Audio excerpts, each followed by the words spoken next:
Hello friends, good morning. स्वागत है आप सभी का हमारे यूट्यूब चैनल लर्नर्स क्लासेस में। फ्रेंड्स, हम यहाँ पर जो घटना चक्र पूर्वावलोकन ज्योग्राफी की सीरीज कर रहे थे उसी को कंटिन्यू करेंगे।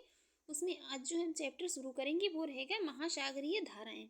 तो चलिए देखेंगे महासागरीय धाराएं। इससे पहले फ्रेंड्स, अगर आपको हमारी वीडियो अच्छी लगती है, वीडियो का कंटेंट आपको पसंद आता है, आपके एग्जाम के लिए यूजफुल रहता है, तो आप हमारे यूट्यूब चैनल पर पहली बार है तो चैनल को सब्सक्राइब कर लीजिएगा, वीडियो को लाइक कर दीजिएगा और शेयर करिए। जो भी आपके सजेशन हो उसे कमेंट बॉक्स में ज़रूर बताइएगा। चलिए बात करेंगे यहाँ पर महासागरीय धाराओं की। महासागरों में जल के निश्चित दिशा में प्रवाहित होने की गति को धाराएं कहते हैं। महासागरों में जल जो है तो एक निश्चित दिशा में प्रवाहित होता है और उसकी जो गति होती है उसको धाराएं कहते हैं। महासागर में धाराओं की उत्पत्ति कई कारकों के सम्मिलित प्रभाव के फलस्वरूप संभव होती है। महासागर में जो धाराएं मतलब उत्पन्न होती हैं, तो इसमें जो है कई मतलब कारक का मतलब इसमें कई जो है कारणों का सम्मिलित मतलब प्रभाव होता है, तभी ये धाराएं उत्पन्न होती हैं। ये जो कारक होते हैं तो इन कारकों को मतलब इन कारकों में जो है तो इन कारकों में जो शामिल होते हैं तो वो इसमें यहाँ पर पृथ्वी का जो परिभ्रमण या मतलब आवर्तन होता है, तापमान में भिन्नता, घनत्व में भिन्नता, वायुदाब तथा ये पवनी वाष्पीकरण एवं वर्षा का जो ये प्रभाव अधिक होता है यहाँ पर जब ये धाराएं उत्पन्न होती है। आगे बात करेंगे यहाँ पर महासागरीय धाराएं ये पृथ्वी पर तापमान के संतुलन में पर्याप्त जो ये सहयोग प्रदान करती हैं। महासागरीय धाराएं जो हैं तो ये पृथ्वी पर तापमान के संतुलन में पर्याप्त सहयोग प्रदान करती हैं। तापमान के आधार पर महासागरीय धाराएं दो प्रकार की होती हैं, ये गर्म धारा और ठंडी धाराएं। ये टेम्परेचर के आधार पर दो मतलब प्रकार की धाराएं होती हैं, एक तो गर्म धाराएं होती हैं और दूसरी ठंडी धाराएं। तो सबसे पहले हम यहाँ पर बात करेंगे महासागरीय धाराओं की दिशा में परिवर्तन लाने वाले जो कारक होते हैं। देखेंगे महासागरीय जो धाराएं हैं इनकी दिशा में परिवर्तन कौन कौन से कारक लाते हैं। तो सबसे पहला कारक जो है वो यहाँ पर है तट की दिशा तथा आकार। जब महाद्वीपीय भाग सागरीय धाराओं की दिशा में लंबवत रूप में आ जाते हैं तो धाराओं के मार्ग में क्या होता है, अवरोध उत्पन्न हो जाता है और तथा धाराएं ये महाद्वीपीय तट के समानांतर चलने लगती हैं। नेक्स्ट जो वो है दूसरा है तलीय आकृतियाँ। तलीय आकृतियाँ जो है तो ये महासागरीय तल की असमानताएं जो है तो ये धाराओं के मार्ग को प्रभावित करती हैं। जो ये तलीय आकृतियाँ हैं तो ये महासागर तल की जो असमानताएं हैं ये भी मतलब धाराओं के जो मार्ग हैं इनको यहाँ पर प्रभावित करती हैं। नेक्स्ट है मौसमी परिवर्तन। जब मौसम का परिवर्तन होता है मतलब मानसूनी हवाओं का मौसमी जो दिक परिवर्तन है तो ये हिंद महासागर की धाराओं में दिशा परिवर्तन करता है। जब मतलब ये हवाएं परिवर्तित होती हैं तो क्या है, ये धाराएं भी मतलब परिवर्तित हो जाती हैं महासागर की। नेक्स्ट है पृथ्वी का परिभ्रमण। ये पृथ्वी के पश्चिम से जो पूर्व की दिशा में घूर्णन के कारण जो है धाराओं का मार्ग कैसा हो जाता है, प्राय गोलाकार हो जाता है। पृथ्वी का जो ये पश्चिम से पूर्व की दिशा में घूर्णन होता है मतलब घूमने की गति है, तो इसके कारण क्या है धाराओं का मार्ग जो है प्राय कैसा गोलाकार हो जाता है। पृथ्वी के परिभ्रमण के ये कारण धाराएं जो है तो ये उत्तरी गोलार्ध में अपने दाईं ओर तथा दक्षिणी गोलार्ध में बाईं ओर मुड़ जाती हैं। पृथ्वी की घूर्णन गति के कारण जल स्थल का साथ जो है मतलब नहीं दे पाता है और क्या होता है, पीछे छूट जाता है और परिणाम स्वरूप क्या है, जल में ये पूर्व से पश्चिम दिशा में गति उत्पन्न हो जाती है।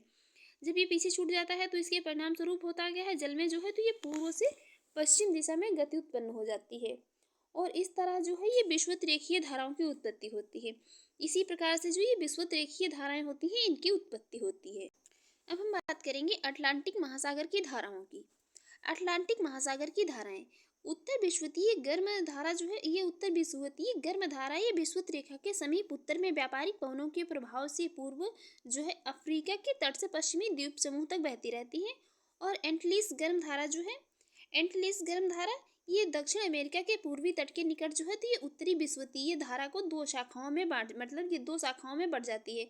एंटलिस गर्म धारा जो है तो ये दक्षिण अमेरिका के पूर्वी तट के निकट क्या है, उत्तरी विषुवतीय जो धारा है तो ये दो रेखाओं में बढ़ जाती है। इसकी एक शाखा जो है तो ये कैरेबियन सागर तथा मैक्सिको की खाड़ी में प्रवेश करती है। इसका शेष भाग जो है तो ये पश्चिमी द्वीप समूह के पूर्वी किनारे पर एंटलिस नाम जो एंटलिस धारा के नाम से इसको जाना जाता है। नेक्स्ट जो है वो है फ्लोरिडा गर्म जल धारा। ये फ्लोरिडा गर्म जल धारा जो है तो ये व्यापारिक पवनों के प्रभाव से यह धारा के रूप में मैक्सिको की खाड़ी के तट के साथ साथ जो है मतलब साथ साथ बहने के बाद क्या है, फ्लोरिडा के मुहाने से होकर के खुले सागर में निकलती है। कौन सी, फ्लोरिडा ये गर्म जल धारा जो है। यह एंटलिस की धारा भी इसमें आकर मिल जाती है। जो एंटलिस की धारा है ये भी आकर के इसी फ्लोरिडा जो ये गर्म जलधारा है इसी में मिल जाती है। नेक्स्ट बात करेंगे गल्फ स्ट्रीम धारा की।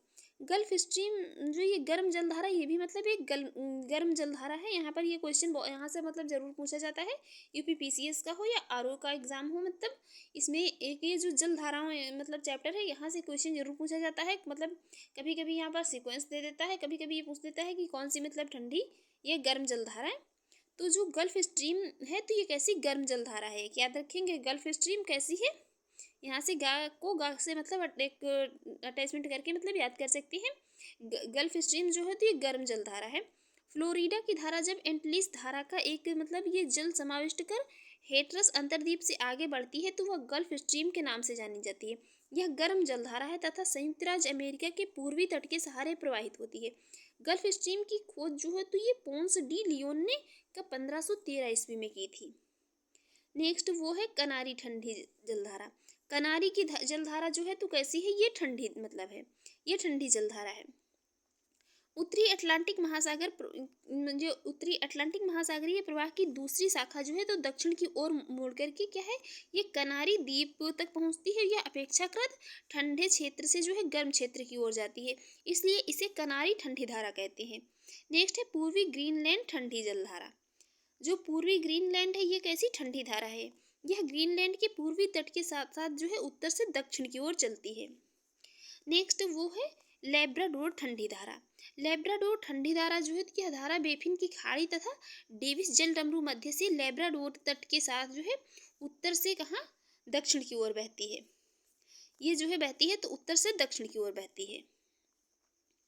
नेक्स्ट है उत्तरी अटलांटिक प्रवाह। उत्तरी अटलांटिक प्रवाह जो है तो इसकी उत्पत्ति 45 डिग्री उत्तरी अक्षांश एवं जो है 45 डिग्री पश्चिमी देशांतर के पास से होती है। यह गल्फ स्ट्रीम धारा के जल को कहाँ तक, यूरोप तक लाती है। जो गल्फ स्ट्रीम मतलब जलधारा है इसका जल जो है तो इसको कहाँ तक लाती है, यूरोप तक पहुँचाती है। जहाँ यह उपध्रुवीय क्षेत्र में स्थित नार्वे को इससे जो है सर्वाधिक लाभ पहुंचता है। लाभ इस मायने में है कि शीतकाल में जब उत्तरी यूरोप के अधिकांश देशों में क्या होता है, हिमाच्छादन मतलब हो जाता है, मतलब बर्फ जम जाने के ये हिमाच्छादन के विस्तार होने की संभावना यहाँ पर बढ़ जाती है। तब ये उत्तर अटलांटिक प्रवाह गर्म धारा होने के कारण जो है हिम प्रसार को रोकती है, क्योंकि ये जो मतलब अटलांटिक है गर्म ये प्रवाह कैसी है तो ये गर्म धारा है और ये जो है इसके मतलब हिम प्रसार जो है इसको रोकती है। अतः यह क्या है, उत्तरी अटलांटिक प्रवाह को यूरोप का कंबल भी कहा जाता है। जो ये उत्तरी अटलांटिक प्रवाह है इसको का यूरोप का कंबल भी कहा जाता है। नेक्स्ट है दक्षिण अटलांटिक महासागर में धाराओं का एक निश्चित पूर्ण जो है, ये दक्षिण अटलांटिक महासागर में धाराओं का एक निश्चित पूर्ण वृत्ताकार क्रम पाया जाता है। इस क्रम की उत्पत्ति जो है तो ये दक्षिण विषुवत रेखीय धारा से होती है। ब्राजील तट से टकराकर यह दक्षिण की ओर मुड़ जाती है, जहाँ इसे ब्राजील धारा के नाम से जाना जाता है। जब ये ब्राजील के तट से टकराती है तब ये दक्षिण की ओर मतलब मुड़ जाती है, वहाँ पर इसे ब्राजील जलधारा के नाम से जाना जाता है। यह एक गर्म जलधारा है। ये ब्राजील जलधारा जो है तो एक गर्म जलधारा है और पृथ्वी के परिभ्रमण के फलस्वरूप जो है तो उत्पन्न जो विक्षोभ होता है तो ये विक्षोभ बल के कारण क्या होता है, ये 40 डिग्री दक्षिणी अक्षांश पर यह धारा जो है पछुआ पवन से प्रवाहित हो मतलब इससे प्रभावित होती है। पछुआ पवन से प्रभावित होती है और प्रभावित होकर के पूर्व की ओर मुड़ जाती है। यहीं पर जो ये दक्षिण से आने वाली फॉकलैंड ठंडी धारा जो है तो ये ब्राजील धारा से मिलती है। यहीं पर जो दक्षिण से आती है फॉकलैंड ठंडी धारा, ये ब्राजील जलधारा जो है इससे मिल जाती है। इसके अलावा ब्राजील गर्म जलधारा है और फॉकलैंड जो ठंडी है। तो यहाँ पर ये जो ब्राजील कैसी है, ब्राजील एक गर्म जलधारा है और ये फॉकलैंड जो है तो ये ठंडी जलधारा है। दोनों मिलकर एवं पूर्व की ओर जो है मुड़कर के दक्षिण अटलांटिकीय प्रवाह के रूप में प्रवाहित होती हैं, जिसकी एक शाखा कहाँ पर है, दक्षिण अफ्रीका के पश्चिम तट से टकराकर उत्तर दिशा में मुड़ जाती है। यहाँ इसे क्या बेंगुला ठंडी धारा के नाम से जाना जाता है। ये बेंगुला जो है तो ये ठंडी जलधारा है। यहाँ पर हमने मतलब एक ये जलधाराओं से संबंधित एक जो है ट्रिक बनाई हुई थी, उसका हम किसी दिन शॉर्ट वीडियो जो है बना देंगे। तो उससे यहाँ पर क्या रहेगा, ये जो भी ठंडी और गर्म मतलब जलधाराएं हैं तो उसको याद करने में थोड़ा मतलब हम इजली उसको याद कर पाएंगे। क्योंकि कभी कभी क्या होता है, जब भी कोई वर्ड मतलब माइंड में हमारे रहता है तो एग्ज़ाम के टाइम पे जो हम उसको वहाँ पर देखते हैं तो मतलब याद आ जाता है। तो वो ट्रिक किसी दिन हम शॉर्ट वीडियो में जो है शेयर कर देंगे। तो चलिए देखते हैं, यहाँ इसे जो है क्या बेंगुला ठंडी जलधारा के रूप में जाना जाता है। यह धारा आगे चलकर के दक्षिण विषुवत-रेखीय धारा में मिलकर के धाराओं के जो है ये एक पूर्ण वृत्त का निर्माण करती है। जब यह दक्षिण विषुवत-रेखीय धारा में मिलकर के क्या है, धाराओं के एक पूर्ण मतलब धाराओं का एक ऐसा है पूर्ण वृत्त बना लेती है। धाराओं के यह पूर्ण वृत्त जो है तो घड़ी की सुइयों की दिशा के विपरीत प्रवाहित होता है। जो ये मतलब एक वृत्त इस टाइप का बना लेती हैं धाराएं, मतलब इस प्रकार का, तो ये क्या है, ये घड़ी के मतलब जो घड़ी की सुइयां होती हैं, सुइयों की दिशा के विपरीत प्रवाहित होता है। नेक्स्ट बात करेंगे यहाँ पर प्रतिविश्वतीय धारा। प्रतिविश्वतीय धारा तो यह उत्तरी एवं दक्षिणी विश्वतीय धारा द्वारा पश्चिमी अटलांटिक महासागर में एक जल राशि एकत्रित होने से महासागरीय जल धारा में असंतुलन आ जाता है। इस असंतुलन को दूर करने के लिए जो उत्तरी एवं दक्षिणी विश्वतीय धारा के बीच जो है पश्चिम से पूर्व के जो मतलब पश्चिम से पूर्व कैसी है प्रतिविश्वतीय धारा का जन्म होता है। अब हम दूसरी देखेंगे यहाँ पर हिंद महासागर की धाराएं। इसके पहले जो है हम अभी तक कौन सी पढ़ रहे थे, अभी तक हम ये अटलांटिक महासागर की धाराओं को पढ़ रहे थे। यहाँ पर मतलब क्वेश्चन इस प्रकार से भी पूछ लिया जाता है कि हिंद महासागर की गर्म जल धारा कौन सी है, या मतलब अटलांटिक महासागर की जो है ठंडी जल धारा कौन सी है। तो यहाँ पर ये महासागर वाइज मतलब याद रखना है कि कौन सी हिंद महासागर की है, कौन सी अटलांटिक महासागर की है। तो अभी तक हम अटलांटिक महासागर की धाराओं को पढ़ रहे थे, अब हम पढ़ेंगे हिंद महासागर की धाराओं को। तो हिंद महासागर की धाराओं में प्रशांत एवं अटलांटिक महासागरीय धाराओं का क्रम कुछ परिवर्तन के साथ जो है पाया जाता है, और हिंद महासागर की धाराओं पर स्थलमंडल तथा ये मानसूनी हवाओं का पर्याप्त प्रभाव होता है। उत्तरी हिंद महासागर में उत्तर पूर्व तथा दक्षिण पश्चिम मानसूनी हवाओं के कारण क्या है, धाराओं की दिशा में जो है वर्ष में 2 बार मतलब परिवर्तन वहाँ पर देखने को मिलता है। जबकि दक्षिण हिंद महासागर में धाराओं का क्रम जो है ये कैसा निश्चित पाया जाता है। दक्षिण हिंद महासागर की धाराएं जो है तो इनका मतलब निश्चित क्रम होता है। शीत ऋतु, ये जो शीत ऋतु होती है तो शीत ऋतु में उत्तर पूर्वी मानसून पवनों के घर्षण के द्वारा पूर्व से पश्चिम की ओर महासागरीय धारा जो है प्रवाहित होने लगती है। इस प्रवाह को उत्तर पूर्वी मानसून ड्रिफ्ट अथवा ये उत्तर पूर्वी मानसून अपवाह कहते हैं। नेक्स्ट जो ग्रीष्म ऋतु में जो है तो ग्रीष्म ऋतु में दक्षिण पश्चिमी मानसून के प्रवाह से जो है जल का प्रवाह पश्चिम से पूर्व की ओर होने लगता है। ग्रीष्म ऋतु में जब है तो ये दक्षिण पश्चिमी मानसून के प्रवाह से क्या होता है, जल का प्रवाह जो होता है तो ये पश्चिम से पूर्व की ओर होने लगता है, और दक्षिण पश्चिम मानसून जो है तो ड्रिफ्ट अर्थात कि ये दक्षिण पश्चिमी मानसून अपवाह नामक धारा का मतलब जन्म होता है। नेक्स्ट आगे बात करेंगे यहाँ पर ये विपरीत धारा की। विपरीत धारा ये शीत ऋतु में उत्तर पूर्वी मानसून धारा के जो है समय कितना 2 डिग्री से लेकर के 8 डिग्री दक्षिणी अक्षांशों के मध्य जो है ये जंजीबार से सुमात्रा के बीच एक धारा प्रवाहित होती है जिसे विपरीत धारा कहते हैं। ये विपरीत धारा कहाँ से प्रवाहित होती है, तो ये जंजीबार से कहाँ, सुमात्रा के बीच प्रवाहित होती है। दक्षिणी अक्षांशों के मध्य जो है जंजीबार से सुमात्रा के मध्य। आगे बात करेंगे यहाँ पर ये दक्षिणी विषुवतीय धारा की। दक्षिणी विषुवतीय धारा जो है अन्य महासागरों की भांति हिंद महासागर में भी दक्षिण भूमध्य रेखीय धारा भूमध्य रेखा के समीप दक्षिण में पूर्व से पश्चिम की ओर बहती है। अंगुलहास धारा जो है तो हिंद महासागर में प्रवाहित होने वाली गर्म जलधारा है। अंगुलहास कैसी है, अंगुलहास जलधारा जो है तो हिंद महासागर में प्रवाहित होने वाली कैसी गर्म जलधारा है। इसकी उत्पत्ति इस प्रकार होती है, दक्षिण विषुवत रेखीय जो है ये मतलब दक्षिण विषुवत रेखीय हिंद महासागरीय धारा की एक शाखा जो है तो ये मोजाम्बिक चैनल से होकर के दक्षिण की ओर प्रवाहित होती है। इसे मोजाम्बिक गर्म धारा भी कहते हैं। इसको जो है क्या, ये मोजाम्बिक गर्म जलधारा कहते हैं। और यह 30 डिग्री दक्षिण में जाने पर जो है दक्षिण विषुवत रेखीय धारा की जो है एक शाखा कहाँ से, मेडागास्कर के पूर्व से होकर के मोजाम्बिक धारा से मिल जाती है। इन्हीं दोनों धाराओं की संयुक्त धारा जो होती है तो अंगुलहास धारा कहलाती है। तो आई होप यहाँ पर आप लोगों को मतलब समझ में आ गया होगा कि अंगुलहास धारा का जो है निर्माण कैसे होता है, अंगुलहास धारा कैसे बनती है। आगे बात करेंगे, यह अफ्रीका के दक्षिणी छोर तक प्रवाहित होती है। यह आगे चलकर पूर्व की ओर मुड़कर जो है तो ये पछुआ पवन ड्रिफ्ट से मिल जाती है। और मेडागास्कर गर्म धारा जो है यह दक्षिण भूमध्य रेखीय धारा की ये मेडागास्कर द्वीप के पूर्वी तट पर बहने वाली एक शाखा मेडागास्कर धारा कहलाती है। इसके अलावा यहाँ पर ये पश्चिमी ऑस्ट्रेलियाई ठंडी धारा जो है तो ये पछुआ पवन ड्रिफ्ट की एक शाखा ऑस्ट्रेलिया के दक्षिण पश्चिम से उत्तर पश्चिम की ओर प्रवाहित होती है जिसे पश्चिमी ऑस्ट्रेलियाई ठंडी धारा कहते हैं, जबकि दूसरी शाखा ऑस्ट्रेलिया के दक्षिण में प्रवाहित होती है।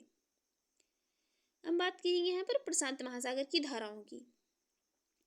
देखेंगे प्रशांत महासागर की धाराएं, तो उत्तर विषुवतीय धारा ये प्रशांत महासागर में उत्तर विश्वतीय धारा जो है तो प्रशांत महासागर में यह धारा मध्य अमेरिका के जो है पश्चिमी तट से आरंभ होकर के पूर्व से पश्चिम की ओर बहती हुई कहाँ फिलीपींस द्वीप समूह तक पहुंचती है। नेक्स्ट है क्यूरोसियो गर्म धारा। क्यूरोसियो जो है तो ये प्रशांत महासागर की कौन सी गर्म जल धारा है।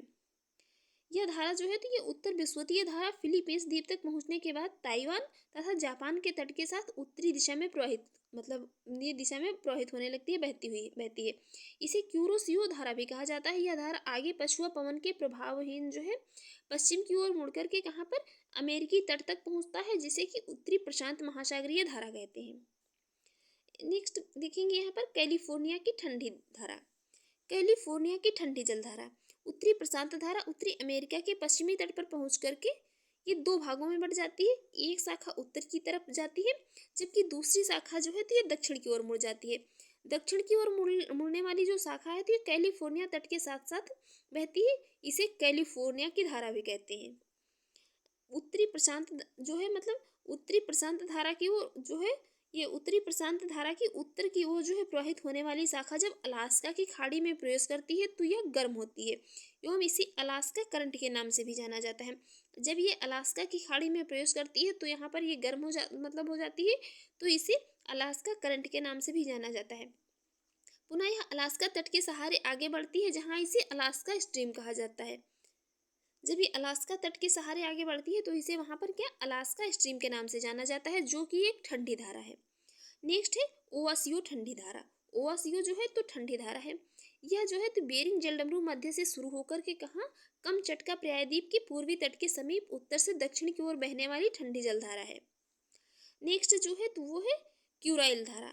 क्यूराइल धारा जो है तो यह धारा ओखोटस्क सागर से शुरू होकर के ये शखालिन द्वीप के पूर्वी तट के साथ साथ बहती हुई जापान के हैक्रो द्वीप के पास जो है ओवासियो धारा के साथ मिल जाती है, और जापान के निकट ये क्यूरोसियो की गर्म धारा तथा जो है ये ओवासियो की ठंडी धारा।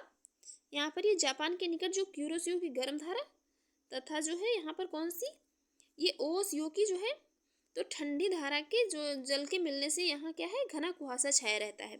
मतलब जब गर्म और ठंडी धाराएं एक जगह पर मिल जाती हैं तो वहाँ पर क्या होता है, इनके मिलने से यहाँ पर ये गहरा जो है घना कोहरे टाइप का यहाँ पर बना रहता है। आगे बात करेंगे यहाँ पर दक्षिणी विषुवतीय गर्म धारा की। दक्षिण विषुवतीय गर्म धारा जो है तो यह गर्म जल की धारा है जो पूर्व में दक्षिण अमेरिका के तट से पश्चिम में ऑस्ट्रेलिया के पूर्वी तट तक जाती है। नेक्स्ट है पूर्वी ऑस्ट्रेलियाई गर्म जल धारा। पूर्वी ऑस्ट्रेलियाई गर्म जल धारा जो है तो यह प्रशांत महासागर की गर्म जल धारा है जो ऑस्ट्रेलिया के पूर्वी तट के सहारे उत्तर से दक्षिण दिशा में प्रवाहित होती है। नेक्स्ट है दक्षिणी प्रशांत धारा या पछुआ पवन प्रवाह। दक्षिणी प्रशांत धारा या पछुआ पवन प्रवाह जो है तो पछुआ हवाओं के प्रभाव में यह धारा ऑस्ट्रेलिया एवं तस्मानिया के दक्षिण पूर्व सीमा से पश्चिम से पूर्व की ओर जो है तो ये दक्षिण अमेरिका तक प्रवाहित होती है। नेक्स्ट है पेरुवियन धारा को जो है हम्बोल्ट धारा भी कहते हैं। पेरुवियन धारा जो है तो ये हम्बोल्ट धारा एक ऐसी है एक ठंडी जल धारा है। ये भी यह दक्षिणी अमेरिका महाद्वीप के पश्चिमी तट के सहारे दक्षिण से उत्तर की ओर जो है प्रवाहित होने वाली एक ऐसी ठंडी जल धारा है। मतलब हम्बोल्ट एक ये वर्ड सुनने से जो है कुछ कूल वर्ड लग रहा है, तो यहाँ पर इस ऐसे भी याद रख सकते हैं कि ये कैसी है एक ठंडी जल धारा है। आगे बात करेंगे ये प्रतिविषुवतीय धारा जो है। प्रतिविषुवतीय धारा ये विषुवत रेखा के दोनों ओर उत्तरी तथा दक्षिणी विषुवतीय धाराएं प्रशांत महासागर के पश्चिमी भाग में विशाल जलराशि एकत्रित करती है। इसे क्या है, इसे महासागरीय जलधारा इससे क्या होता है, इससे महासागरीय जल स्तर में जो है असंतुलन आ जाता है और इस असंतुलन को दूर करने के लिए जो है विरुद्ध विषुवतीय धारा बहती है। जब यहाँ महासागरीय जल जो है इसमें इसके स्तर में कुछ यहाँ पर इसका बैलेंस बिगड़ जाता है, तो इस बैलेंस को दूर करने के लिए क्या है इसके विरुद्ध जो है ये विषुवतीय धारा बहती है। अब हम यहाँ पर सभी एक एक करके जो भी ठंडी या गर्म जल धाराएं हैं उनको सबको देख लेंगे, तो एक बार चीज़ें फिर से जो है एकदम क्लियर हो जाएंगी। तो सबसे पहले हम बात करेंगे अटलांटिक महासागर की धाराओं की। तो सबसे पहले हम देखेंगे कौन कौन सी गर्म जल धाराएं हैं। तो गर्म जल धाराओं में जो है तो उत्तरी विषुवतरेखीय धारा, दक्षिणी विषुवतरेखीय धारा, फ्लोरिडा धारा, और जो है कौन सी गल्फ स्ट्रीम धारा, इर्मिंगर धारा, नॉर्वे धारा, ब्राज़ील धारा। ब्राज़ील धारा जो है ये सभी गर्म जल धाराएं हैं। इसकी ये अटलांटिक महासागर की गर्म जल धारा है। नेक्स्ट इसके बाद जो है कनारी जलधारा जो है, तो ये ठंडी जलधारा है। इसके बाद जो कनारी लैब्राडोर, फॉकलैंड और ये दक्षिणी अटलांटिक प्रवाह या बेंगुला धारा जो है, तो ये कैसी ठंडी जलधाराएं हैं अटलांटिक महासागर की। नेक्स्ट हम यहाँ पर बात करेंगे प्रशांत महासागर की धाराओं की। प्रशांत महासागर की धाराओं में सबसे पहले देखेंगे कौन कौन सी गर्म जलधाराएं हैं। तो गर्म जलधाराएं जो हैं, तो ये उत्तरी विषुवतरेखीय धारा है, दक्षिणी विषुवतरेखीय धारा है, क्यूरोसियो जो धारा है, और एल्यूशियन धारा, सुशीमा धारा, और ये पूर्वी ऑस्ट्रेलियाई धारा जो है, पूर्वी ऑस्ट्रेलियाई धारा। तो ये सब कैसी गर्म जलधाराएं हैं, कहाँ पर, प्रशांत महासागर की। ये प्रशांत महासागर की सभी गर्म जलधाराएं हैं। इसके अब हम देखेंगे यहाँ पर प्रशांत महासागर की ठंडी जलधाराओं को। तो प्रशांत महासागर की ठंडी जलधाराएं जो हैं, तो उसमें है ओवासियो धारा, क्यूराइल धारा, कैलिफोर्निया धारा, पेरू या हम्बोल्ट जलधाराएं। ये प्रशांत महासागर की ठंडी जलधाराएं हैं। अब हम यहाँ पर देखेंगे हिंद महासागर की धाराओं को। हिंद महासागर की धाराओं में सबसे पहले देखेंगे कि जो गर्म जलधाराएं हैं हिंद महासागर की, इसमें है विषुवतरेखीय धारा, मोजाम्बिक धारा, अंगुलास धारा। ये जो तीन है, तो ये हिंद महासागर की गर्म जलधाराएं हैं। इसके अलावा पश्चिमी ऑस्ट्रेलियाई धारा या पछुआ पवन प्रवाह जो है, तो ये हिंद महासागर की कौन सी ठंडी जलधाराएं हैं। अब हम देखेंगे यहाँ पर क्वेश्चन को। पहला क्वेश्चन है यहाँ पर, पहला क्वेश्चन है निम्नलिखित कारकों पर विचार कीजिए। यहाँ पर बताना है, ये कारकों में से बताना है महासागरीय धाराओं को प्रभावित करने वाले कारक कौन कौन से हैं। महासागरीय धाराओं को प्रभावित करने वाले कारक बताने हैं यहाँ पर कौन कौन से हैं। तो पहला पृथ्वी का आवर्तन बिल्कुल सही है, वायुदाब और हवा भी है, वायुदाब और हवा बिल्कुल करेक्ट है। महासागरीय जल का घनत्व भी है, पृथ्वी का परिक्रमण नहीं है। बाकी क्या है, परिक्रमण जो है यहाँ पर नहीं प्रभावित करता है, परिभ्रमण करता है, ना कि क्या परिक्रमण। यहीं पर यदि परिभ्रमण होता, मतलब कि परिभ्रमण का मतलब क्या है, आवर्तन। तो ये यहाँ पर राइट आंसर हो जाएगा ऑप्शन बी। देख लेंगे इसकी एक्सप्लेन। महासागर में धाराओं की उत्पत्ति कई कारकों के सम्मिलित प्रभाव के फलस्वरूप संभव होती है। इन कारकों में जो है पृथ्वी का परिभ्रमण या मतलब आवर्तन जिसको कहते हैं, तापमान में भिन्नता, लवणता में भिन्नता, घनत्व में भिन्नता, वायुदाब तथा हवाएं मतलब जो कि पवनें एवं वाष्पीकरण तथा वर्षा का प्रभाव अधिक है। और यहाँ पर जो है परिक्रमण गति ये महासागरीय धाराओं को प्रभावित नहीं करती है। परिक्रमण गति का और महासागरीय मतलब धाराओं का कोई आपस में मेल मिलाप नहीं है। चलिए देखते हैं नेक्स्ट क्वेश्चन। नेक्स्ट क्वेश्चन है यहाँ पर चार स्टेटमेंट दिए हैं, बताना है कौन से सही हैं। पहला स्टेटमेंट लिख रहा है महासागरीय धाराएं महासागर में जल का मंद भूपृष्ठ संचलन होती हैं। महासागरीय धाराएं महासागर में जल का मंद भूपृष्ठ संचलन होती हैं, बिल्कुल करेक्ट है। दूसरा स्टेटमेंट लिख रहा है महासागरीय धाराएं पृथ्वी का ताप संतुलन बनाए रखने में सहायक होती हैं। महासागरीय धाराएं जो हैं तो पृथ्वी का ताप संतुलन बनाए रखने में सहायक होती हैं। नेक्स्ट पढ़ते हैं, स्टेटमेंट लिख रहा है महासागरीय धाराएं मुख्यतः सनातन पवनों द्वारा चलायमान होती हैं।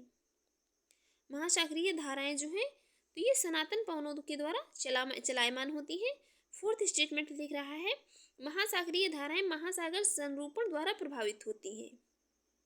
यहाँ पर चारों स्टेटमेंट करेक्ट हो जाएंगे। राइट आंसर हो जाएगा कौन सा, यहाँ पर राइट आंसर हो जाएगा ऑप्शन डी। यहाँ पर ये मतलब चारों स्टेटमेंट में ही लिखे हैं। इसकी एक्सप्लेन में देखते हैं नेक्स्ट क्वेश्चन। इसलिए नेक्स्ट क्वेश्चन यहाँ पर लिख रहा है, नेक्स्ट क्वेश्चन है हिंद महासागर में सागर धाराओं की नियमित दिशा में परिवर्तन के लिए निम्नलिखित कारकों में से कौन सा एक उत्तरदायी है। यहाँ पर बताना है कौन सा एक उत्तरदायी है। तो यहाँ पर राइट आंसर हो जाएगा हिंद महासागर में मानसूनी प्रवाह पाया जाता है। हिंद महासागर में जो है कैसा, ये एक मानसूनी प्रवाह पाया जाता है। देख लेंगे इसकी एक्सप्लेन। हिंद महासागर की धाराओं में प्रशांत एवं अटलांटिक महासागरीय धाराओं का क्रम मतलब कुछ परिवर्तन के साथ पाया जाता है। हिंद महासागर की धाराओं पर स्थलमंडल तथा मानसूनी हवाओं का पर्याप्त प्रभाव होता है। उत्तरी हिंद महासागर में उत्तर पूर्व तथा दक्षिण पश्चिम मानसूनी हवाओं के कारण ये धाराओं की दिशा में जो है वर्ष में 2 बार परिवर्तन होता है, जबकि दक्षिण हिंद महासागर में धाराओं का एक निश्चित ये क्रम पाया जाता है। नेक्स्ट क्वेश्चन है यहाँ पर अंगुलास धारा चलती है। अंगुलास धारा कहाँ की है, मतलब किस यहाँ पर महासागर में चलती है अंगुलास धारा। राइट आंसर हो जाएगा ऑप्शन है हिंद महासागर में। अंगुलास धारा जो है हिंद महासागर की एक गर्म जल धारा है। नेक्स्ट क्वेश्चन है, निम्नलिखित में से कौन सा महासागरीय धारा हिंद महासागर से संबंधित है। हिंद महासागर से संबंधित कौन सी धारा है, तो कौन सी है, अंगुलास से। नेक्स्ट क्वेश्चन यहाँ पर है, निम्नलिखित में से कौन शीत महासागर धारा नहीं है। शीत महासागर धारा नहीं है तो यहाँ पर कनारीज है, ओआसियो है, हम्बोल्ट है, बाकी अंगुलास जो है यही नहीं, ये कैसी गर्म जलधारा है। अंगुलास जलधारा जो है तो कैसी एक गर्म जलधारा है। नेक्स्ट क्वेश्चन यहाँ पर है, उत्तरी अटलांटिक प्रवाह द्वारा सर्वाधिक लाभान्वित होने वाला देश है। उत्तरी अटलांटिक प्रवाह जो है इसके द्वारा सर्वाधिक जो लाभान्वित होने वाला कौन सा देश है, बताना है। यहाँ पर कौन सा देश जो है, मतलब कौन से देश को यहाँ पर सर्वाधिक लाभ होता है। राइट आंसर हो जाएगा ऑप्शन सी, नॉर्वे को। किसको, नॉर्वे को सर्वाधिक लाभ होता है। देख लेते हैं इसकी एक्सप्लेन। उत्तरी अटलांटिक प्रवाह की उत्पत्ति जो है तो ये 45 डिग्री उत्तरी अक्षांश तथा 45 डिग्री पश्चिमी ये देशांतर के पास होती है। यह गल्फ स्ट्रीम गर्म धारा के जल को जो है यूरोप तक पहुंचाती है, जहां उपध्रुवीय क्षेत्र में स्थित नॉर्वे को इससे सर्वाधिक लाभ पहुंचता है। नेक्स्ट क्वेश्चन है यहाँ पर, निम्नलिखित में से कौन सी दक्षिण अटलांटिक महासागर की शीतल धारा है। दक्षिणी अटलांटिक महासागर की ठंडी जलधारा है तो वो है बेंगुला जलधारा। कौन सी बेंगुला जलधारा है। ये दक्षिण अटलांटिक महासागर में शीतल जलधारा जो है तो बेंगुला प्रवाहित होती है। ये जो है तो दक्षिणी अफ्रीका के पश्चिमी तट के सहारे उत्तर दिशा में प्रवाहित होती है। नेक्स्ट क्वेश्चन है यहाँ पर, निम्नलिखित समुद्री धाराओं में कौन हिंद महासागर की धारा नहीं है। यहाँ पर जो है 3 हिंद महासागर की धारा है, एक हिंद महासागर की धारा नहीं है, वही हमको बतानी है कौन सी यहाँ पर हिंद महासागर की धारा नहीं है। अंगुलास धारा हिंद महासागर की है, मोजाम्बिक भी हिंद महासागर की है, दक्षिण हिंद महासागरीय धारा ये भी हिंद महासागर की है, बाकी बेंगुला धारा जो है तो ये हिंद महासागर की नहीं है। बेंगुला धारा कहाँ की है, देखते हैं इसके एक्सप्लेन। बेंगुला धारा एक ठंडी धारा है जो दक्षिण अटलांटिक महासागर के पूर्व में अफ्रीका महाद्वीप के पश्चिम तट के किनारे प्रवाहित होती है। अफ्रीका के पश्चिमी किनारे जो है पर स्थित ये बेंगुला या अंगोला नामक स्थान के नाम पर जो है इस धारा को क्या बेंगुला धारा कहा जाता है। देखेंगे नेक्स्ट क्वेश्चन, कौन सी धारा दक्षिण अटलांटिक महासागर में धाराओं के एक पूर्ण वृत्त के निर्माण में योगदान नहीं देती है। तो जो इसमें ये पूर्ण मतलब वृत्त का निर्माण होता है उसमें कनारी जलधारा नहीं योगदान देती है, बाकी बेंगुला, ब्राजील और ये पश्चिमी प्रवाह पवन ये सभी अपना योगदान देती हैं इसमें। इन सबसे मिलकर के मतलब जो है वो पूर्ण वृत्त बनता है। नेक्स्ट है, निम्नलिखित में से कौन सी जलधारा उत्तरी अटलांटिक महासागर में प्रवाहित नहीं होती है। उत्तरी अटलांटिक महासागर में कौन सी जो है जलधारा यहाँ इनमें से प्रवाहित नहीं होती है। राइट आंसर हो जाएगा ऑप्शन बी, बेंगुला। बाकी गल्फ स्ट्रीम, नॉर्वेजियन और फ्लोरिडा ये सभी प्रवाहित होती हैं। तो देखेंगे इसकी एक्सप्लेन देख लेंगे यहाँ पर। बेंगुला की धारा ये दक्षिण अटलांटिक महासागर की एक ठंडी धारा है, जबकि गल्फ स्ट्रीम, नॉर्वेजियन धारा एवं फ्लोरिडा धारा ये उत्तरी अटलांटिक महासागर की एक ऐसी गर्म जल धाराएं हैं। नेक्स्ट क्वेश्चन है यहाँ पर, जो महासागरीय धारा शीर्ष 3 से भिन्न है वह है। यहाँ पर बताना है कौन सी धारा जो है शीर्ष 3 से मतलब भिन्न है। कुछ ना कुछ बेस तो उसके जो है भिन्न होने का मतलब होगा यहाँ पर। तो राइट आंसर हो जाएगा ऑप्शन डी, पेरुवियन धारा जो है यही भिन्न है। बाकी यहाँ पर बेंगुला, दक्षिणी भूमध्य रेखीय और ब्राजीलियन ये सभी मतलब सेम है। देख लेंगे इसकी एक्सप्लेन यहाँ पर। ये जो 3 धाराओं का संबंध है तो ये दक्षिणी अटलांटिक महासागर से है, बाकी जो एक वृत्त का निर्माण करती है, जबकि पेरुवियन धारा का संबंध ये दक्षिण पूर्वी प्रशांत महासागर है से है। पेरुवियन धारा को हम्बोल्ट धारा भी कहती हैं। दक्षिणी अमेरिका महाद्वीप के पश्चिमी तट के सहारे जो है दक्षिण से कहाँ उत्तर की ओर प्रवाहित होने वाली कैसी ठंडी जलधारा है। ये मतलब जो ये वृत्त का निर्माण होता है इसमें भी योगदान नहीं देती है। नेक्स्ट क्वेश्चन यहाँ पर है, निम्नलिखित में से कौन सी शीत धारा है। कौन सी यहाँ पर बताना है, ठंडी धारा है। तो ठंडी धारा यहाँ पर कौन सी है। बताना है कौन सी यहाँ पर जो है तो ठंडी धारा है। राइट आंसर हो जाएगा ऑप्शन ए पेरुवियन या हम्बोल्ट, ये ठंडी धारा है। इसके अलावा ये गल्फ स्ट्रीम, क्यूरोसियो या ब्राजील, ये सभी जो कैसी मतलब गर्म जल धाराएं हैं। नेक्स्ट क्वेश्चन है यहाँ पर, निम्नलिखित में से किसका सुमेल नहीं है। बताना है कौन सा यहाँ पर सही सुमेलित नहीं है। तो ब्राजील जलधारा जो है तो ये दक्षिण अटलांटिक महासागर की धारा है, करेक्ट है। बाकी हम्बोल्ट धारा जो है तो ये उत्तरी प्रशांत महासागर की नहीं है। हम्बोल्ट धारा जो है कहाँ की है, हम्बोल्ट धारा ये उत्तरी प्रशांत महासागर की नहीं। इसके अलावा ये गल्फ स्ट्रीम जो है तो उत्तरी अटलांटिक महासागर की है, और अंगुल धारा ये भी हिंद महासागर की है। बाकी यही वाला जो है हम्बोल्ट वाला धारा नहीं मतलब नहीं सुमेलित है। देखेंगे नेक्स्ट क्वेश्चन। नेक्स्ट क्वेश्चन है यहाँ पर, गल्फ स्ट्रीम है। गल्फ स्ट्रीम जो है तो ये क्या है, गल्फ स्ट्रीम जो है तो ये एक महासागरीय धारा है। गल्फ स्ट्रीम क्या है, एक महासागरीय धारा है। देख लेंगे इसकी एक्सप्लेन। फ्लोरिडा की धारा जब एंटलीज ये धारा एक जल समाविष्ट करके हेंट्रस अंतर्द्वीप से आगे बढ़ती है तो वह गल्फ स्ट्रीम के नाम से जानी जाती है। यह गर्म जल धारा है तथा संयुक्त राज्य अमेरिका के पूर्वी तट के सहारे प्रवाहित होती है। गल्फ स्ट्रीम धारा की खोज जो है तो किसने, पोंस डी लियोन ने 1513 ईस्वी में की थी इन्होंने। देखेंगे नेक्स्ट क्वेश्चन।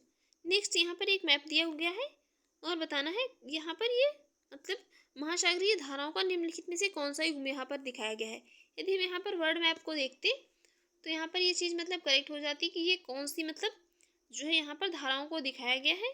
तो ये दिखाया गया है कि इसको बेंगुला और गिनी धारा को। देखेंगे नेक्स्ट क्वेश्चन।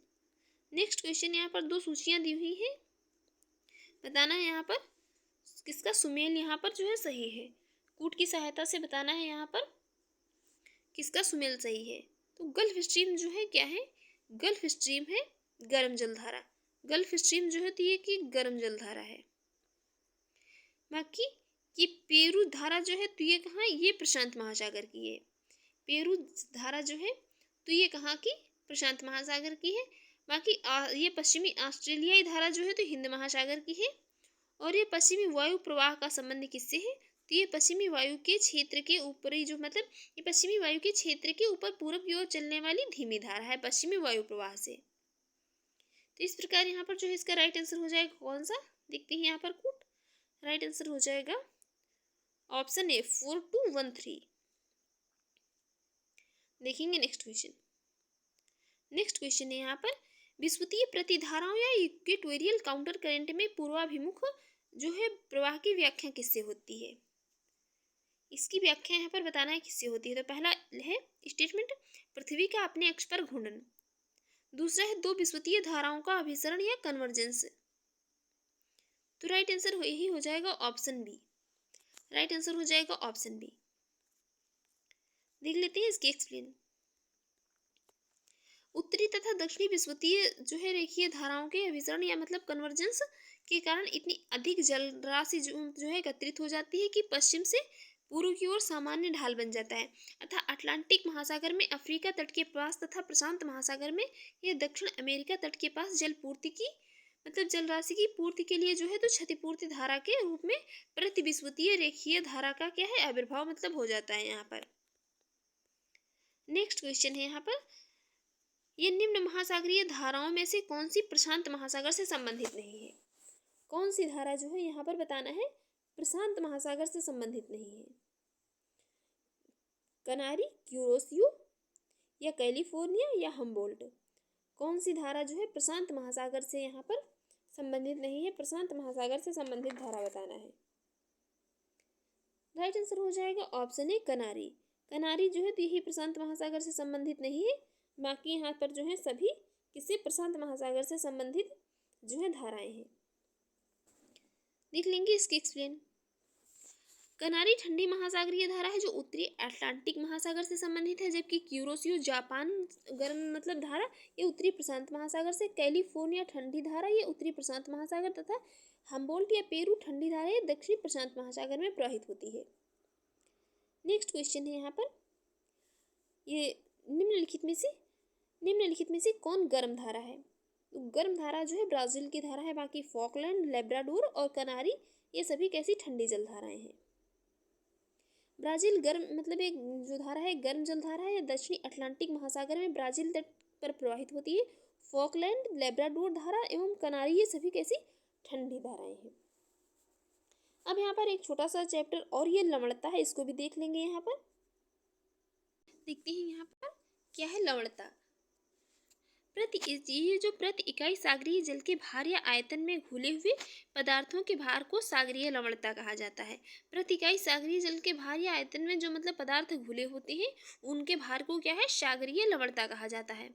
यदि सामान्य रूप में बात करें तो सामान्य रूप में सागरीय लवणता को प्रति हजार जो है मतलब ये प्रति 1000 ग्राम जल में उपस्थित लवण की मात्रा के परसेंट के रूप में उसको दर्शाया जाता है। महासागर का वह क्षेत्र जहाँ जो गहराई के साथ साथ लवणता तीव्र गति से बढ़ती होती है उसे क्या ये हेलोक्लाइन कहा जाता है। यहाँ पर मतलब ये इस चैप्टर में जो है एक एक फैक्ट मतलब मोस्ट इम्पॉर्टेंट है। महासागर का ये कई बार हेलोक्लाइन वाला मतलब कई बार पूछा गया है स्टेटमेंट में। मतलब यहाँ पर जो भी अब क्योंकि अब क्या है मतलब लगातार जो है क्या क्वेश्चन का लेवल मतलब पेपर का जो है लेवल लगातार जो है बढ़ रहा है।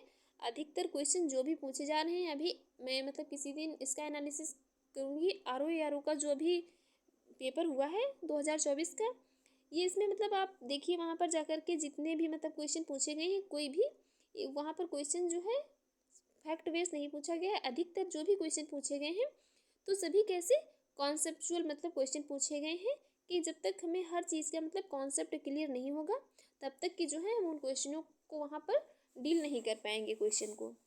तो चलिए आते हैं अपने टॉपिक पर, उसकी मतलब बात वही अलग वीडियो में करेंगे।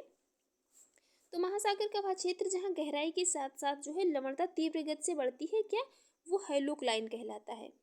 और सागरीय लवणता का मुख्य स्रोत जो है तो सागरीय लवणता का मुख्य स्रोत जो है भूमि है, जबकि नदियां लवणता को सागर तक पहुँचने वाले मतलब पहुँचाने वाले कारकों में प्रमुख हैं।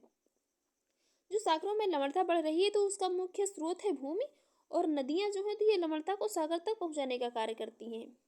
यह प्रमुख कारणों में एक है। सागरीय लवणता को नियंत्रित करने वाले अन्य कारकों में जो है तो वाष्पीकरण, पवन, नदी जल, वर्षा, सागरीय धाराएं, ज्वालामुखी ये सभी इसमें प्रमुख हैं। इसके अलावा यहाँ पर सामान्य रूप से सागरीय लवणता को प्रति हजार ग्राम पीपीटी में मतलब जल में उपस्थित लवण की मात्रा के परसेंट के रूप में दर्शाया जाता है। महासागरों की औसत लवणता जो है तो कितनी, ये 35% है। महासागरों की औसत जो लवणता है तो वो 35% है। और ये 1884 ईस्वी में ये चैलेंजर अन्वेषक के समय ये चैलेंजर आगे बात दिखती है यहाँ पर। ये चैलेंजर अन्वेषण के समय जो है क्या है डिटमार द्वारा सागरों में पता लगाए गए कुल लवणों में से 7 सर्वाधिक महत्वपूर्ण है। ये इस प्रकार है, सातों को मतलब देख लेंगे। ये जो है तो यहाँ पर ये जो परसेंट में दिया गया है तो प्रति 1000 ग्राम जल में उपस्थित लवण की मात्रा यहाँ पर ये दी गई है। बाकी इसके अलावा यहाँ पर तो ये भी लवणता जो है परसेंट में दी गई है। जो सोडियम क्लोराइड है तो ये कितना है यहाँ पर हम मतलब देख लेना है, ये कितने प्रति 1000 ग्राम जल की बात में मतलब यहाँ पर इतने परसेंट दिया गया है। तो सोडियम क्लोराइड जो है तो ये कितना, ये 27.213% है।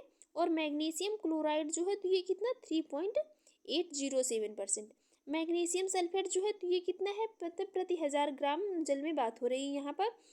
ये मैग्नीशियम सल्फेट जो है तो ये 1.658% है।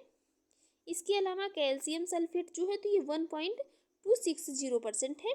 और पोटेशियम सल्फेट जो है तो ये कितना है, ये 0.863% है। और कैल्शियम कार्बोनेट जो है तो ये कितना है 0.123% है। और मैग्नीशियम ब्रोमाइड जो है तो ये कितना है, ये 0.076% जो है। ये लवण मतलब सभी प्रति 1000 ग्राम जल में जो है तो ये इन सभी लवणों की मात्रा इतने परसेंट है। बाकी लवणता कितनी परसेंट है जो तो सोडियम क्लोराइड की कितनी है, ये 77.8%। और मैग्नीशियम क्लोराइड की जो है तो 10.9% है। और मैग्नीशियम सल्फेट की जो है तो कितनी 4.7%। और ये मैग्नीशियम सल्फेट की कैल्शियम सल्फेट की जो है तो ये 3.6% है। और पोटेशियम सल्फेट की जो है तो ये 2.5% है। कैल्शियम कार्बोनेट की 0.3% है। और मैग्नीशियम ये ब्रोमाइड जो है तो इसकी लवणता कितनी 0.2% है। आगे यहाँ पर बात करेंगे महासागरीय जल की लवणता में जो है तो सोडियम क्लोराइड का अधिकतम योगदान है, क्योंकि यहाँ पर हमने अभी यहाँ पर चार्ट में देख रहे हैं मतलब कि सोडियम क्लोराइड जो है ये प्रति 1000 ग्राम में भी अधिक है और लवणता में भी मतलब सबसे अधिक है। तो महासागरीय जल की लवणता में जो है तो सोडियम क्लोराइड का अधिकतम योगदान है और सागरीय लवणता का वितरण जो है तो क्षैतिज और लंबवत दो भागों में विभाजित किया जाता है। महासागरों में लंबवत लवणता के विषय में किसी निश्चित नियम का प्रतिपादन अभी तक नहीं किया जा सका है। इसके अलावा कहीं पर ये लवणता क्या है, कहीं पर लवणता गहराई के साथ साथ घटती जाती है तो कहीं पर बढ़ती है। यदि समुद्र में जल का घनत्व तो बढ़ता है तो यह लवणता में वृद्धि का सूचक होता है। यदि समुद्र में मतलब जल का घनत्व तो बढ़ता है तो यह क्या होता है कि लवणता का सूचक की मतलब जब जल का घनत्व तो बढ़ता है तो यहाँ ये उसका सूचक है कि जो है लवणता क्या है, बढ़ रही है। अर्थात सागरीय लवणता में वृद्धि के कारण जो है क्या है, जल का घनत्व भी बढ़ता है। और सागरों में लवणता के क्षैतिज वितरण को क्या है, समलवण रेखा के माध्यम से दर्शाया जाता है। आइसोहेलाइन के मतलब माध्यम से दर्शाया जाता है यहाँ पर इसको। और सागरीय लवण की मात्रा तथा ये वितरण पर क्या है, अक्षांशों का भी योगदान होता है। भूमध्य रेखा से ध्रुवों की ओर जाने पर जो है सामान्य रूप में लवणता में कमी आ जाती है। ये स्टेटमेंट भी मोस्ट इंपॉर्टेंट है, याद रखिएगा कि जब भूमध्य रेखा से ध्रुवों की ओर जाते हैं तो सामान्य रूप से लवणता में क्या है, कमी आ जाती है और भूमध्य रेखा पर उच्चतम लवणता नहीं है। ये बात भी याद रखिए, मतलब कमी तो आती जाती है जब भूमध्य रेखा से ध्रुवों की ओर जाती है, किंतु क्या है, भूमध्य रेखा पर जो है उच्चतम लवणता नहीं है। यद्यपि यहाँ पर उच्च तापक्रम ये जो है उच्च यहाँ पर तापक्रम है तथा उच्च वाष्पीकरण होता है, क्योंकि यहाँ पर वर्षा का जल जो है मतलब यहाँ पर क्या है, वर्षा का जल जो है यह लवणता को यहाँ पर कम कर देता है। और भूमध्य रेखा पर लवणता की मात्रा जो है कितनी है, तो 34% रहती है। उच्चतम लवणता ये कहाँ पर रहती है, तो उच्चतम लवणता जो है तो ये 20 डिग्री से लेकर के 40 डिग्री उत्तरी अक्षांशों में पाई जाती है। सर्वाधिक जो उच्चतम लवणता है कहाँ पर, तो ये 20 डिग्री से लेकर के 40 डिग्री उत्तरी अक्षांशों में पाई जाती है, जहाँ पर इसकी मात्रा कितनी रहती है, 36% रहती है। 36% रहती है क्योंकि इन भागों में उच्च तापक्रम तथा उच्च वाष्पीकरण के साथ साथ आर्द्रता न्यून होती है। इसके अलावा हिंद महासागर में जो है तो हिंद महासागर में 0 डिग्री से लेकर के 10 डिग्री अक्षांशों के मध्य कितनी, ये 35% से लेकर के कितनी 35.14% लवणता पाई जाती है। परंतु बंगाल की खाड़ी में यह घट करके कितनी है, जो 30% हो जाती है। और वहीं पर अरब सागर की बात करें तो अरब सागर में कितनी हो जाती है, अरब सागर में 36% हो जाती है, क्योंकि यहाँ पर क्या है, अपेक्षाकृत शुष्क मौसम के कारण वाष्पीकरण अधिक होता है तथा नदियों द्वारा लाए जल की मात्रा है कम होती जाती है। विश्व के सागरों एवं झीलों में उच्चतम लवणता जो है तुर्की की वान झील में पाई जाती है। कितनी, ये मतलब 330% मतलब पाई जाती है यहाँ पर ये वान झील में। और मृत सागर में जो है कितनी 200 मतलब ये यहाँ पर पॉइंट में है, मृत सागर में कितनी 238% लवणता पाई जाती है।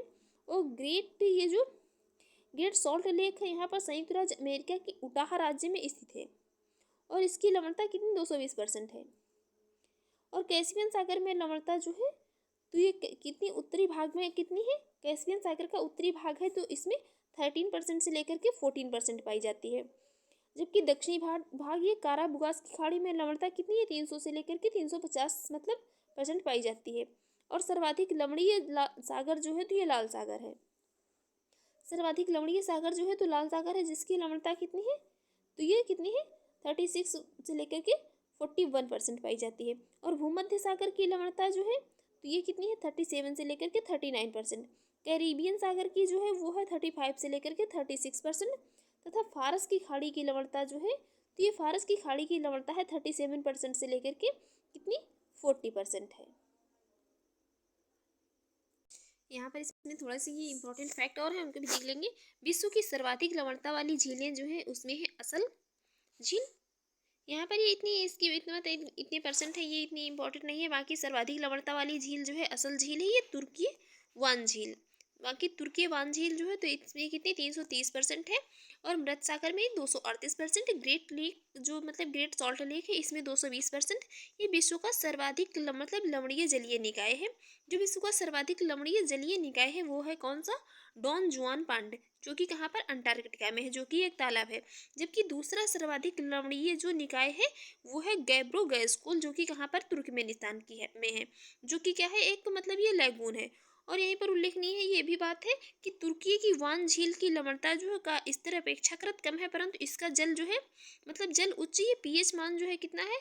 तो ये 9.7 से लेकर के कितना है? 9.8 के कारण जो है क्या यहाँ पर ये अत्यधिक मतलब क्षारीय है। इसी कारण प्राय जो है कई पुस्तकों में यहाँ पर क्या है? इसे विश्व की सर्वाधिक खारी झील भी बताया गया है। मतलब कई बुक्स हैं जिनमें यहाँ पर इसको क्या है? विश्व की सर्वाधिक खारी झील बताया गया है। अब हम देखेंगे क्वेश्चन को। पहला क्वेश्चन है यहाँ पर, निम्न में से कौन सा जल जो है ये लवणता प्रवणता को दर्शाता है? कौन जल जो है लवणता प्रवणता को दर्शाता है? यहाँ पर अभी हमने देखा था, राइट आंसर हो जाएगा यहाँ पर कौन सा? Option B, हाइलोक्लाइन।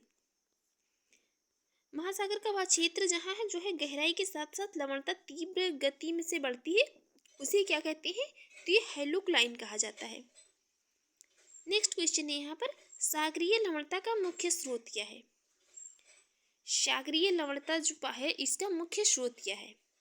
तो इसका मुख्य स्रोत है भूमि। इसका मुख्य स्रोत है जो है भूमि है। नेक्स्ट क्वेश्चन है यहाँ पर, सागरीय जल की लवणता में किसका अधिकतम योगदान है? तो सर्वाधिक योगदान जो है किसका है? तो ये सोडियम क्लोराइड का था। कितना था? जो है 77.8% था। देखेंगे नेक्स्ट क्वेश्चन। नेक्स्ट क्वेश्चन है यहाँ पर, उच्चतम लवणता पाई जाती है। उच्चतम लवणता जो है ये कहाँ पर पाई जाती है? तो उच्चतम लवणता पाई जाती है वान झील, कहाँ पर? तुर्की में। वान झील तुर्की में।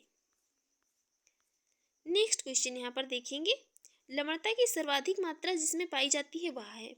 सर्वाधिक मात्रा लवणता की कहाँ पाई जाती है? तो ये पाई जाती है मृत सागर में। इसी कारण जो है यहाँ पर सर्वाधिक लवणता पाई जाती है, इसी कारण इसका नाम ही जो है मृत सागर पड़ा है। ये कितनी है? 238%। और प्रशांत महासागर में लवणता जो है तो ये 34.85% से लेकर के 36% है। हिंद महासागर में 35% से लेकर 35.14% से लेकर के कितनी? 36% है। भूमध्य सागर में जो है तो 37 से लेकर के कितनी? 39% है। नेक्स्ट क्वेश्चन है, निम्न में से किस सागर का जल खारा है? किस सागर का जल जो है कैसा? खारा है। तो ये किसका है? मृत सागर का। सर्वाधिक खारा किसका है? मृत सागर का।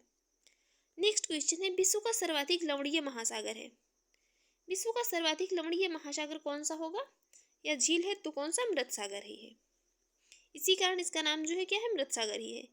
नेक्स्ट क्वेश्चन, निम्नलिखित में से किस सागर में लवणता सबसे अधिक है? मतलब ये जब क्वेश्चन पूछा गया है तो यहाँ पर लवणता कहाँ? लवणीय सागर था लाल सागर। जब ये क्वेश्चन पूछा गया था तो सर्वाधिक लवणता वाला कौन सा सागर था? लाल सागर था। बाकी यहाँ पर जो सर्वाधिक लवणीय सागर लाल सागर है, जिसकी लवणता कितनी है? 36 से लेकर के कितनी? 41% है। और भूमध्य सागर भी एक सागर है जिसकी लवणता कितनी है? 37% से लेकर के 39%।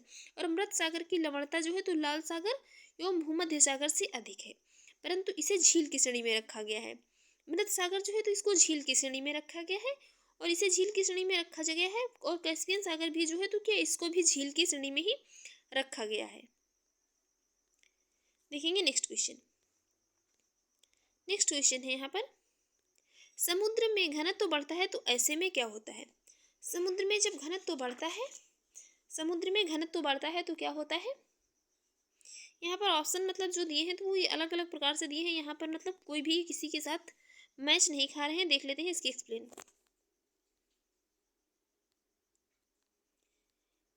ये समुद्र में जब जल का घनत्व बढ़ता है तो क्या होता है? लवणता में भी वृद्धि होती है। मतलब जब समुद्र में जल का घनत्व होता है तो ये क्या होता है कि ये लवणता में वृद्धि हो रही है, इसका ये सूचक होता है। अर्थात सागरीय लवणता में वृद्धि के कारण जल का घनत्व भी जो है क्या होता है? बढ़ता है। और लवणता का वितरण जो है तो ये क्षैतिज और लंबवत दो भागों में विभाजित किया जाता है। महासागर में लंबवत ये लवणता के विषय में किसी निश्चित नियम का प्रतिपादन अभी तक नहीं किया गया है। अर्थात कहीं पर जो है लवणता गहराई के साथ घट जाती है तो कहीं पर बढ़ जाती है। यदि घनत्व के संदर्भ में लवणता एवं गहराई को स्वतंत्र रूप से विचार किया जाए तो घनत्व बढ़ने पर लवणता बढ़ती है, तथा गहरे महासागरों में गहराई बढ़ने पर घनत्व में क्या है, मामूली वृद्धि होती है। मतलब ये कोई चीज़ फिक्स नहीं है कि यदि गहराई बढ़ रही है तो लवणता बढ़ेगी, यदि या मतलब गहराई घट रही है तो लवणता घटेगी। ये अलग अलग स्थानों पर मतलब अलग अलग होती है। नेक्स्ट क्वेश्चन है, ग्रेट सॉल्ट झील कहाँ स्थित है? ग्रेट सॉल्ट झील ये स्थित है कहाँ पर? तो ये है कहाँ पर? ईरान में, यूएसए में, तुर्की में या भारत में? कहाँ पर है ये? यूएसए संयुक्त राज्य अमेरिका में है। नेक्स्ट क्वेश्चन है, अरब सागर के पानी का औसतन खारापन कितना है? अरब सागर का जो पानी है उसका औसतन खारापन कितना है? तो ये है कितना? 35 पीपीटी। देखते हैं नेक्स्ट क्वेश्चन। नेक्स्ट क्वेश्चन है, निम्नलिखित सागरों में किसमें औसत लवणता सर्वाधिक है? तो ये औसत लवणता सर्वाधिक जो है कहाँ पर है? ये मृत सागर में ही है। सर्वाधिक कहाँ पर है? मृत सागर में है। तो फ्रेंड्स, आपको हमारी ये वीडियो अच्छी लगी हो और आपके एग्जाम के लिए यूज़फुल रही हो तो आप हमारे यूट्यूब चैनल पर पहली बार है तो चैनल को सब्सक्राइब कर लीजिएगा, वीडियो को लाइक शेयर कर दीजिएगा एंड जो भी आपकी सजेशन उसी कमेंट बॉक्स में ज़रूर बताइएगा। Thanks for watching.